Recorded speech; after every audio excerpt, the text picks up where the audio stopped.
My name is Akanksha Pathak. Me first time जेव्हा इथे घोंगडे डॉक्टरांकडे आले होते होमिओपॅथिकसाठी ट्रीटमेंटसाठी. माझ्या डोळ्यांचा ॲक्च्युली प्रॉब्लेम होता. माझ्या डोळ्यातून खूप पाणी यायचं आणि मला खूप डॉक्टरांकडे मी गेली. मला त्यांनी सांगितलं की तुला ऑपरेशन करावं लागेल. बट तेव्हा मी खूप लहान होते आणि डॉक्टर बोलले की ऑपरेशन वगैरे करायची काहीच गरज नाही, माझ्या मेडिसिननी पूर्ण प्रॉब्लेम सॉल्व्ह होईल. मग तेव्हा मी डॉक्टरांची ट्रीटमेंट स्टार्ट केली. तर ते मी 2-3 वर्ष केली असेल. तो प्रॉब्लेम पण तेवढा मोठा होता आणि तो सॉल्व पण झाला. मला ऑपरेशन करायची गरज नाही पडली. आता माझे डोळे एकदम छान मी बघू शकते आणि डोळ्यातलं मेन म्हणजे पाणी येणं बंद होऊन गेलं.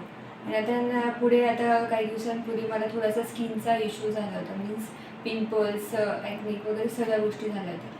बट मी डॉक्टरांची ट्रीटमेंट घेतली. एक 4-5 महिने झाले असतील फक्त. पण माझ्या स्किनला खूप चांगला फरक पडला आहे.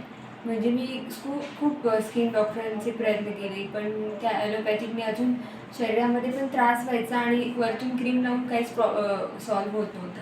मग मी डिसिजन घेतला की आपण घोंगडे डॉक्टरांकडेच जावं आणि आपलं काय प्रॉब्लेम असेल तर त्यांना सांगावं. आणि त्याच्यामुळे माझं स्किनला खूप चांगला फरक पडला आहे आता. आणि त्यामुळे मला असं वाटतं की ज्यांना पण हा प्रॉब्लेम आहे स्किनचा किंवा बाकी कुठला असेल तर तुम्ही होमिओपॅथिकची ट्रीटमेंट घेऊन नक्की सॉल्व्ह होऊ शकतो. थँक्यू.